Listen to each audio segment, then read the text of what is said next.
Hello, today is Thursday, June 7th, 2018. I'm Joe Schmidt with TC2, and this is Staying Connected.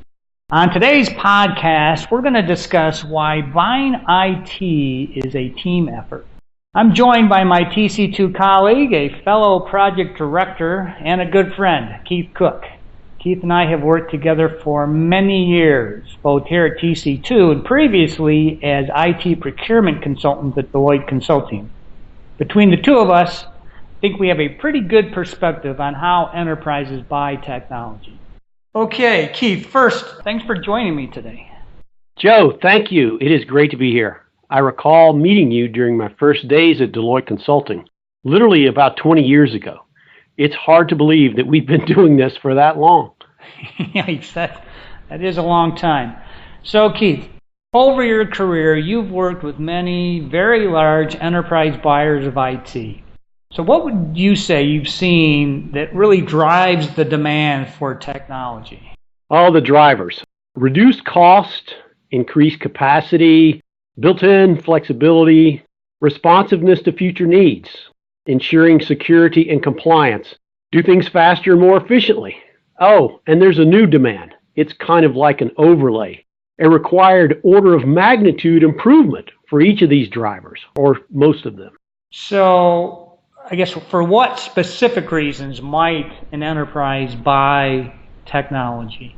Let me see. Let's start with some of the good reasons why they buy IT. The need for more of what is already used, more licenses, more network, more cloud capacity. Or the contract is expiring. An expired contract leaves an enterprise exposed. Or the business needs a better solution. In many cases, the business defines the requirement. Or sometimes the enterprise needs to fortify itself against hacks and breaches. This has certainly become all too apparent lately. Now, I should also mention some of the bad reasons we see enterprises buying IT. This should be fun. Right. Your approach and my approach is a methodical, fact-based process for purchasing technology, one that is planned and proactive as opposed to reactive.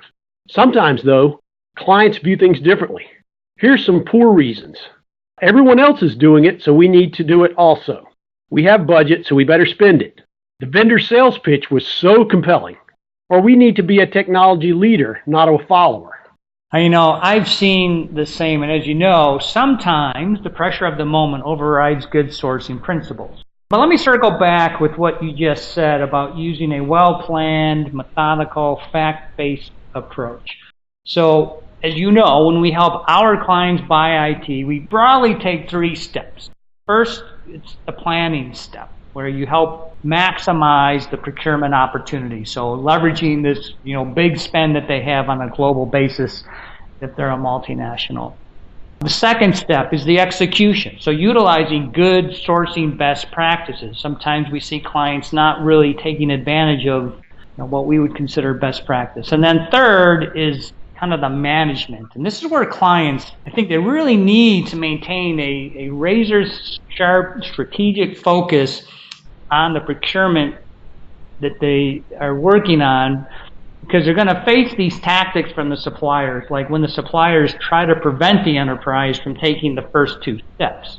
Yes, and when you use a team approach with those steps, you're able to address the key objectives and initiatives across the enterprise.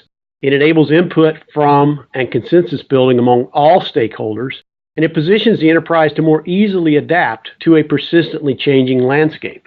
So the title of this is Why Buying IT is a Team Effort. So who's on the team? Let's use a football analogy.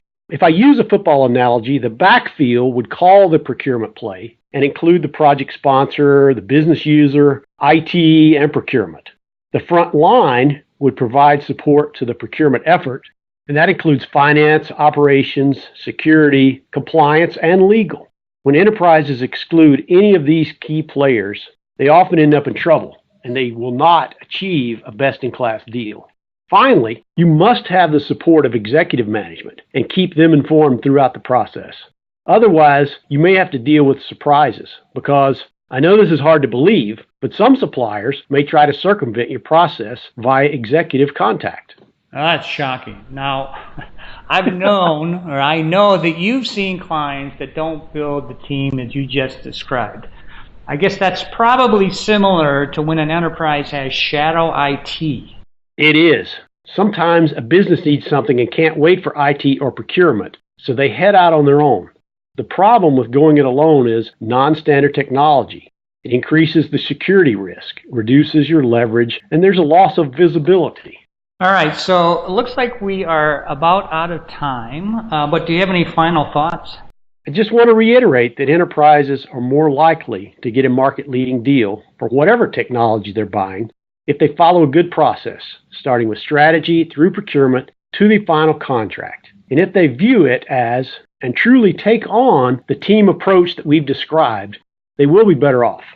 All right, thanks, Keith. And thank you to the listening audience. If you'd like to learn more about buying IT or maybe you have other ICT needs, you can contact Keith or me or any of our TC2 or LB3 colleagues by giving us a call or dropping us an email.